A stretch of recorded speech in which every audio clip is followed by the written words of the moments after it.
Thank you guys both for being here. We're You know, Yeah. we're based out of Canada. We're called Dope Nostalgia, and we're a podcast that focuses on what happened to artists' careers in the 90s originally and what they're doing now. So I would like to start by asking you, when you guys originally started, who were your musical heroes growing up?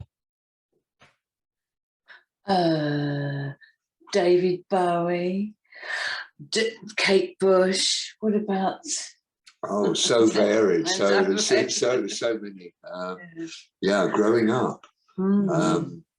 Well, I can tell you that perhaps the first single I bought, which was 7-inch vinyl in those days, was by a not very well known group called Mott the Hoople. And I loved it because it had piano in it. And it started with a sort of it was a song called "All the Way from Memphis," which is sort of an old, so this is early 70s. So that was, that's how it all started. It was piano and keyboards for me, obviously, being a keyboard player.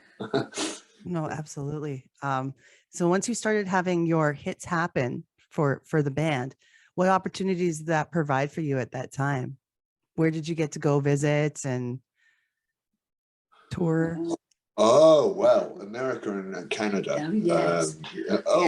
Wow. Oh, Hey. that's a wonderful pussycat.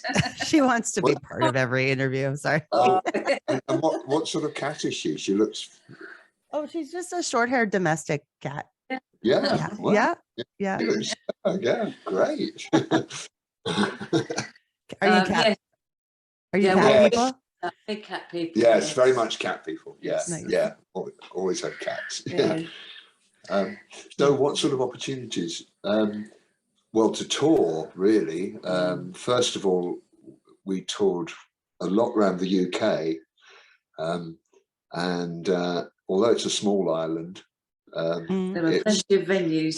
There's a lot of different cities in the UK, and it was great because we'd never been to a lot of them. And we were particularly big in Scotland, strangely enough. So much so that they thought we were Scottish.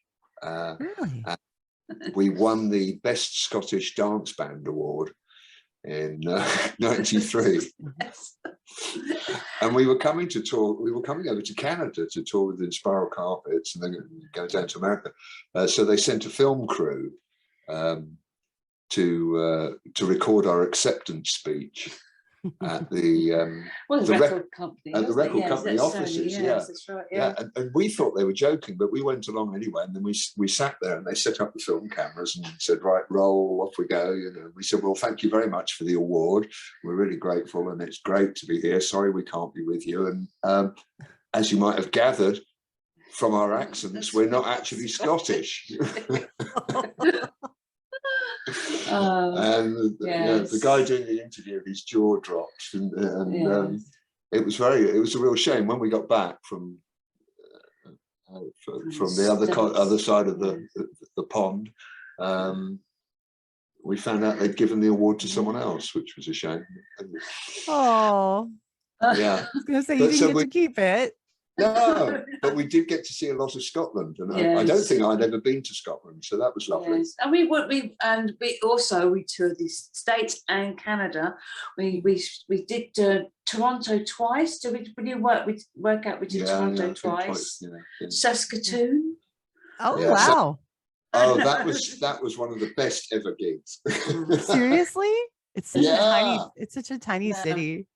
I know, it was, what a wild place. I can agree with that. People. And the people there were great. They were just, it was one of the most memorable, wasn't it? We stayed in a hotel that had the longest flume in water slide. Yes, internal water slide in this hotel. Oh wow. I wonder if you came to my city, because it has a whole water park in the mall. And really? Whereabouts are you? I'm in Edmonton, so that's a little further west, just a little further west. Yeah, Yeah. And then we've been to Vancouver a couple of times. Whistler, we played in Whistler. Beautiful, isn't it? Oh, that was great. Wonderful. Yeah. That was fantastic. We played there at Gay Ski Week. Yeah, which was just superb. Yes. Yeah. They said, we're not going to, we can't pay you a fortune. They said, but you can have a chalet and a hot tub for a week and ski passes. Yes. You get a good experience. Yeah. Yeah. So we've been very lucky, and also some sort of more unusual gigs in Eastern Europe, which were great. So yeah, very fortunate. What's one of your most memorable performances? There are many. I suppose, yeah. You're talking about Eastern Europe. We played a Finnish festival in Seinäjoki, and it was in midsummer, and the sun did not go out down or at all, and everyone kept on awake. It was like crazy. Everyone was awake. The whole town. The whole time was awake for days, and they were. I think we can say that because perhaps you don't have many Finnish people watching this. Don't know. They were crazy. You won't tell them. But they were crazy. They were just going stir crazy. The whole town was. I don't think we can tell you some of the things they were up to. But I mean, it was. It was good. Clean fun, really. Yeah. Yes, I think the other British band was Ride from the 90s. Yes. Oh wow. Yeah. And another great, we played a superb club in Prague for in Czechoslovakia for their anniversary. And when we arrived there, the two people who owned the club told us they were aliens. What? Yeah. And we started talking to the manager of the club. He was showing us the dressing room, and we said, "Look, are they serious?" And he said, "Oh yes, absolutely." He said, "We all have folders explaining what we have to do should they suddenly disappear, because they've been sent down from a mothership to cheer everyone up, and at any moment they may get recalled. And we've all been issued instructions," he said, "and they're deadly serious." So then we came to do the gig, and they had TV cameras there because it was their anniversary. And the cameras were rolling, and they sent on two very diminutive people in alien costumes, who then did this speech from the owners, and the speech was taped, and they were passing the microphone between them. It was very, very funny. Always work. Yeah. I can't believe it. But these people were absolutely serious, and it was very difficult to work out whether they were telling the truth or whether it was just a brilliant scam to if they believe they were aliens. But like, would you really believe you're an alien if you put on the costume? That's crazy. Oh no, they had someone else on the costume, I think, and it was just, so they were they were kind of playing it as a joke, but the club manager said, none of us are entirely sure whether they're serious or not. Just roll with it. Yeah. And it makes for a very interesting story to tell.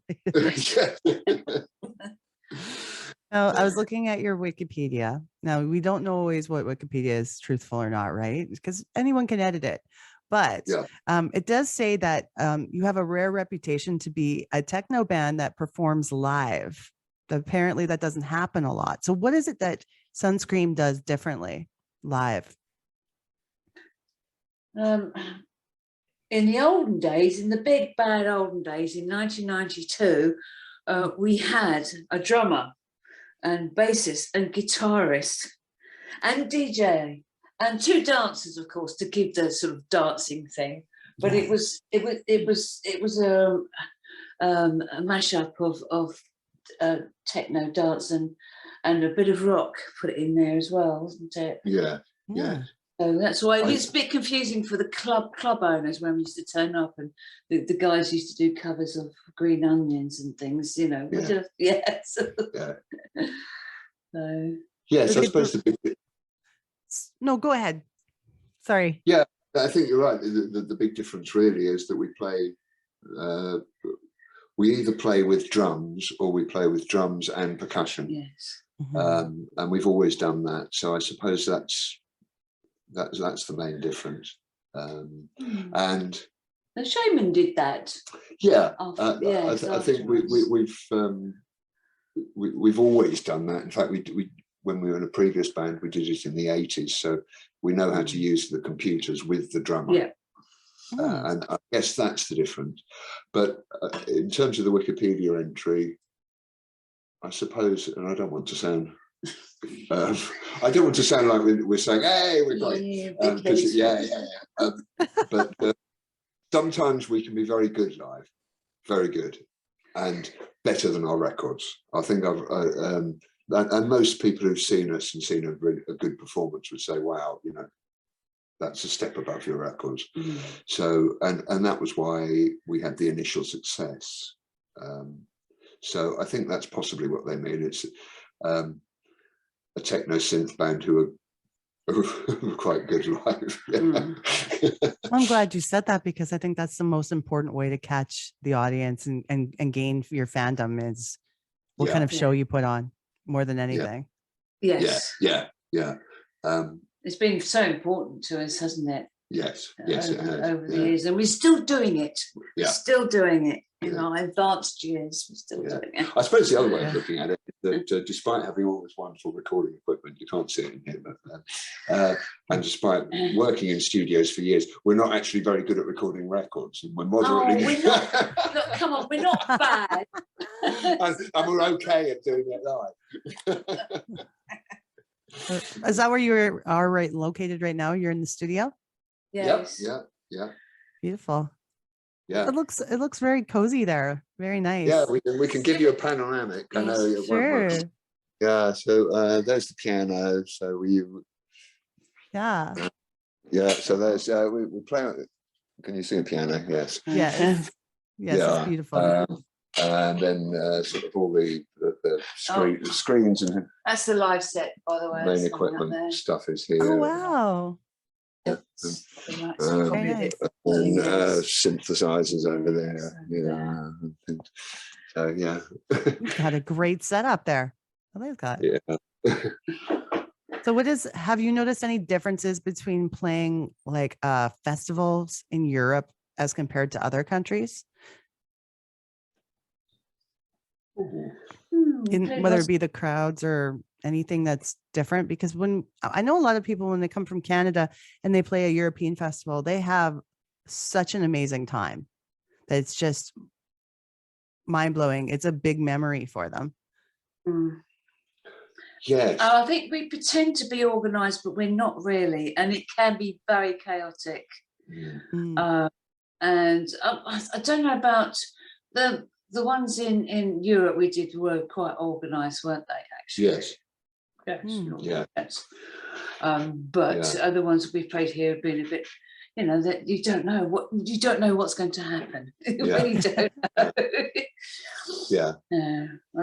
know. Glastonbury. You get a sudden downpour of rain and then lose the flood and everyone's tents are being washed away.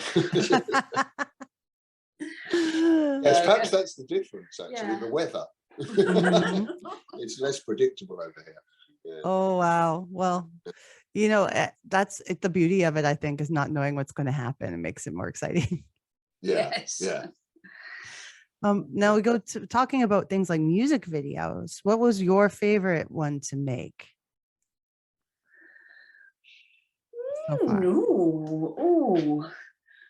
They all have big memories, don't they? They do. The video for the song "When" has a lot of animals in there that the company got from a special sort of like what how would you describe it? I suppose you have these companies that supply animals for films. All right. So the time. Yes. So they're used to the animals. They come with their own makeup artists. They're all cool. They're the snakes, bats, and I had the pleasure of wheeling a pair of piglets in a shopping trolley. Oh, that's adorable. So we had great, yes, that was great fun, that video. And they shot it partly in someone's flat in London. Yeah. And he was leaving his flat. So one of the scenes in the video is he said, you can smash the flat up at the end. Yeah. So we did. So we had loads of animals everywhere, piglets in shopping trolleys, and we were smashing up someone's flat. I mean, you just can't go wrong with that. No. No, you cannot. That's wild. Well, from all the from the albums you've made, some of the deeper cuts on albums, what album track do you wish had been a single? Ooh.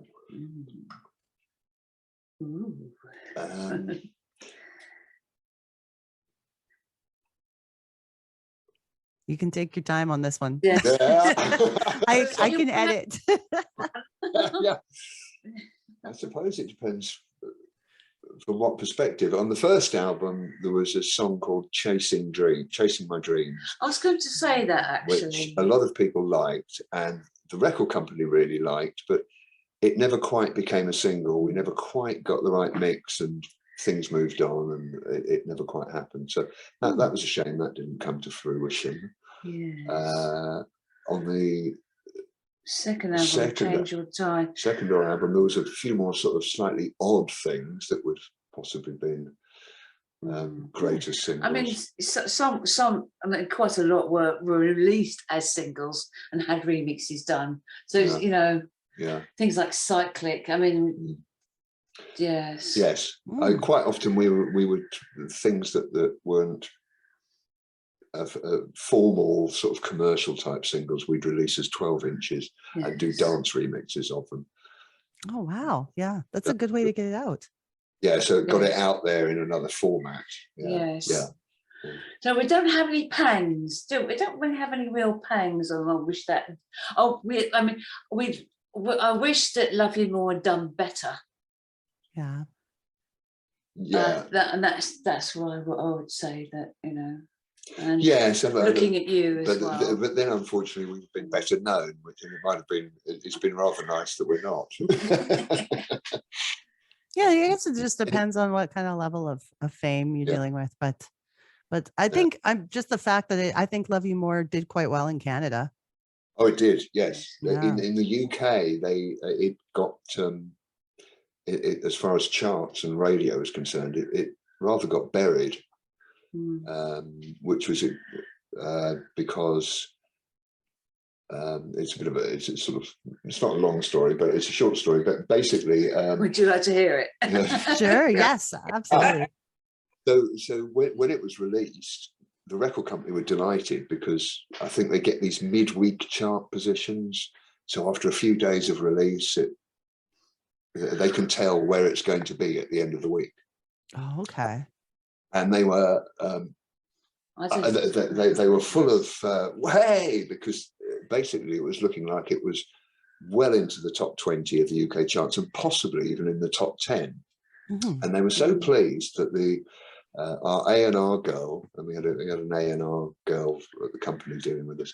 She was so chuffed she flew up to Scotland where we were gigging, because we were always gigging in Scotland.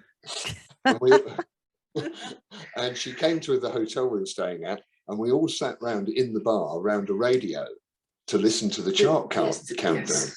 And it was the most awful moment because they counted down through 30 and we got to 20. And it was like, oh, wow, yes, we're in the 20. You know, and they counted down 20, 19, 18, 17, 16. By 15, we were going, oh, I don't believe it. You know, we're going to make the top 10. We got to 10 and we were starting to get a bit concerned. 10, 9, 8, 7. And at that point, the girl from the record company said, I've got to make a phone call. Something's gone wrong. Yeah. And she went and called, and they'd kicked us out of the charts. Wow. Why? They kicked us out of the charts because so many records had been, or what they claimed the reason was, that the records had been sold in lots of specialist shops. Well, of course they would be. Mainly, dance shops, South East and Essex. dance shops, and shops where we toured. So they said, because it's all in certain shops and you've sold so many in certain shops, we think the record, there's a cheat going on. So they kicked us out of the charts. Yeah.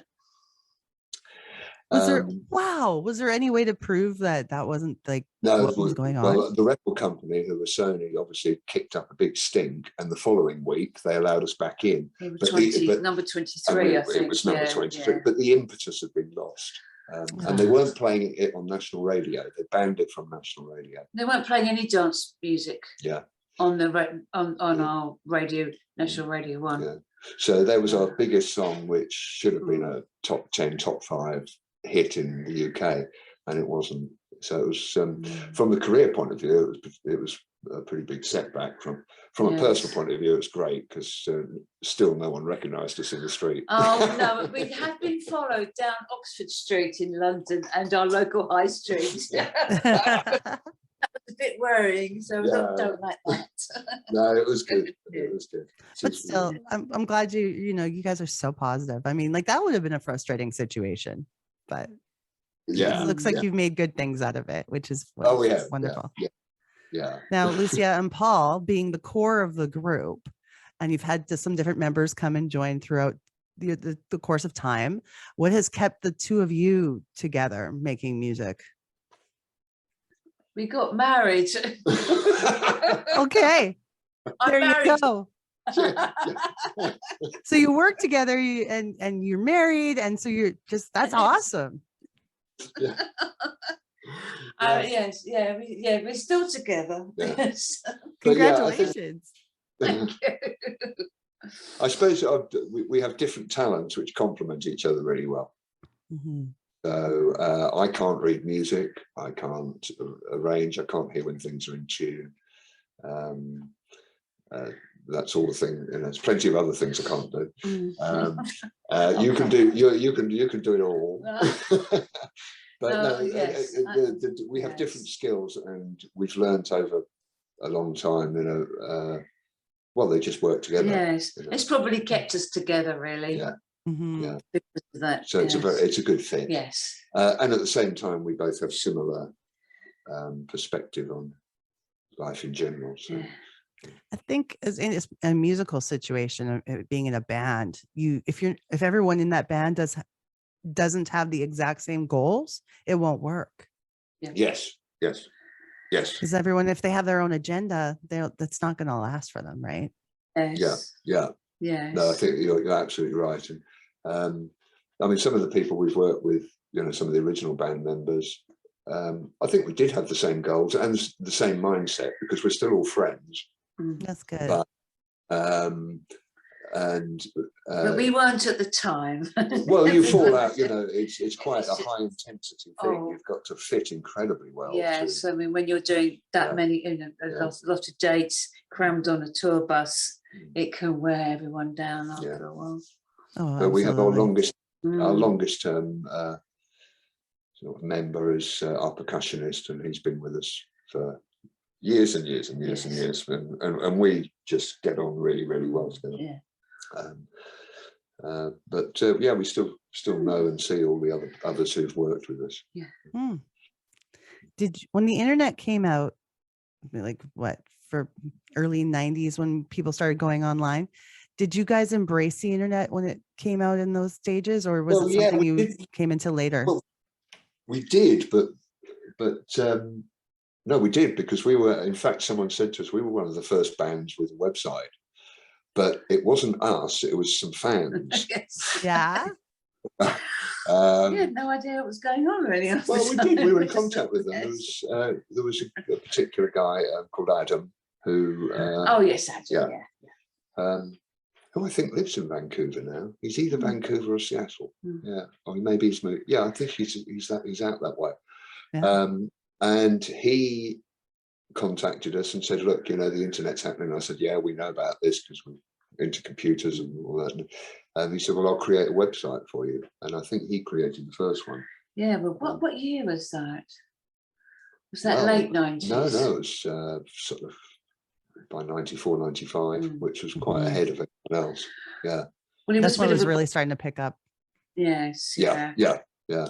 And we've been lucky. We've had various people since who've picked up the torch and run with it. You know, we've had 2 other people do that, and we have a discography site which is run by a long-term fan, which is excellent. It's got every record on there, everything. Wow. So, but we're not actually that great at doing that sort of stuff. Because, No, well, we're we'd not love to be. Well, as you've probably noticed, the time it takes me to respond to a message on Facebook. Oh no, you're fantastic. Trust me. Oh, And the thing is, you're doing your own social media, are you? Because that's Yeah. nice. That's really nice when Yeah. the artist handles their own social media for sure. Yeah. Yeah. Are there any collaborations you would love to make with other artists? Oh, well, there's always people you would admire and would love to work with. Like a dream song.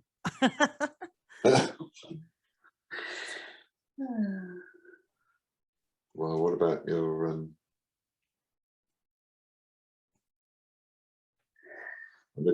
What?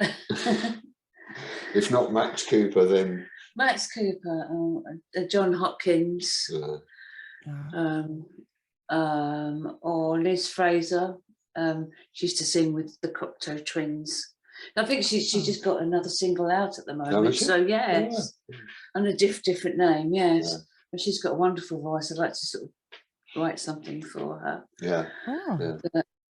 And there's a guy called Solar Stone. He's very musical.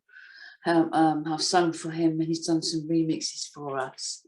He's a trance producer. And so I feel that's probably the first one. Yes, actually, yes. We've discussed with him about doing a collaboration, so that'll probably be the first one. Yeah. That's fantastic.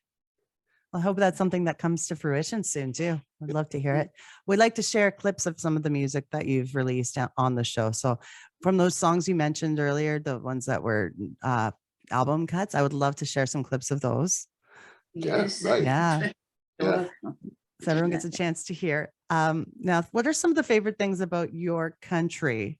And where would you tell someone to visit who is just coming there as a tourist? Don't come in the winter time. Trust me, I'm Canadian. I say that all the time. The English summer, the British summer is fantastic. If you've got some warm days, it is wonderful. Well, there's lots of places. London is a great place to visit, and there's a wealth of interest and extraordinary things in London. It's sort of history cut. It's like someone's taken a knife to a city and chopped a bit off here and left a bit of history there, and then chopped another bit off there, and then stuck a horrible office block from the 70s there, and then we should tear that down. So it's a bit of a mix of different eras. So that London really is. I hate to be so London centric. But then almost every part, it's a strange island, because almost anywhere you go, the scenery changes dramatically quite quickly, and there's something of interest. So yes, the coastline is fantastic too. Oh wow, interesting. Devon and Cornwall and Norfolk coastline. And the lakes as well are gorgeous. The lakes, the Lake District, Wales and Scotland also. Don't forget. There's so much to take in that if you were to travel there, you'd have to make sure you spend a lot of time. Yes. Yeah. Fortunately, everything's quite close. That's the funny thing. I mean, it's in the time that we could drive to the north of England, it's about the same time you drive from the outskirts of Vancouver into the city centre. So, oh my goodness! I mean, it really is. This place is so small. I think that's one thing. If I ever get to go to Europe, that I'll find fascinating is how close everything is. Coming from Canada, where it takes forever to get to the next city. Yeah, it really is. Yeah. I mean, we're closer to Paris than we are to Edinburgh. Yes. Wow. Where we live here. And yet Edinburgh's really not that far. No kidding. So what are your current projects? What are you working on now? What do you have released and coming up? We're doing some gigs this year. We've done some small intimate gigs. We've got a big one this weekend. Is it 2,000 people it holds, that place? Yeah. Festivals, and other small clubs as well. So we're sort of dotting around with a few gigs, and I'm starting a new album. It might just come out as an EP. Yes. It'll be an album.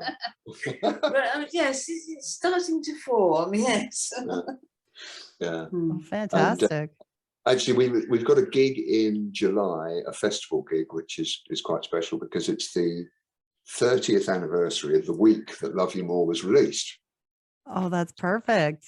Which is just perfect. The week that we sat in the hotel in Scotland. So that's really great fun, and it's also with a band also appearing, or a band called Jesus Jones. I remember them, yes.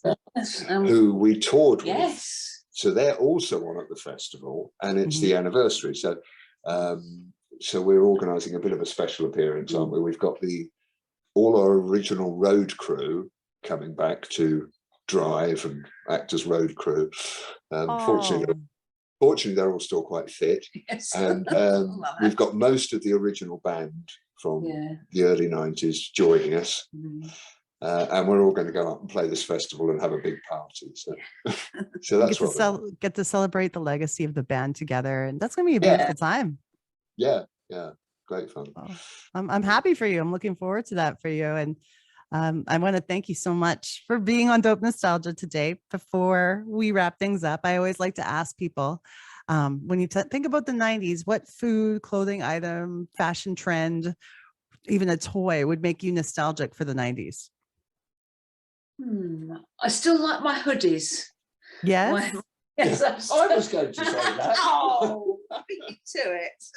I still like my hoodies. Yeah. Hoodies. I miss the clubs, the scatty clubs that we used to go to. Yeah. And yes. Food. I can tell you something we don't miss, which was pizzas. When we were touring, almost every promoter would feed us with pizzas, and we ate so many pizzas, didn't we? Guess what? That you can't even look at a pizza. I can't even look at a pizza anymore. I don't blame you at all. Like too much of a good thing is not good anymore. Yeah. Well, it was the easy option for promoters to get a big load of pizzas and stick them in the dressing room. So that's just lazy. Yeah. Yeah, no, I don't blame you. And sometimes you just want to eat something with maybe some vegetables, or like, a home cooked meal possibly. Yeah. So that was that. What have we done? Food. Clothing. Toys. Your thing on the bus. What did you use to play? Game Boy. Game Boy. Tetris. Tetris. Oh, that used to come down before gigs. I used to play Tetris. What about the little chap who ran along and went? You had to... Oh, that was Super Mario. Yes. Oh, that's perfect. Because Game Boys were so big, and like even with like how we play games on our phones now, it was just that stress relief. Yes. Like, it was just good to wind down and play for a bit. Yeah. Well, thank you both, Paul and Lucia, for being here, and I hope you have a wonderful rest of your day. Thank you, and you. Yeah. And I'll make sure I'll tag you guys when the episode comes out. It'll probably be 3 or 4 weeks or so, and then I'll tag you all on our social media. Great. Brilliant. Thank you very much, Naomi. Thank you for sharing with me today. Cheers. Bye. Bye. Bye.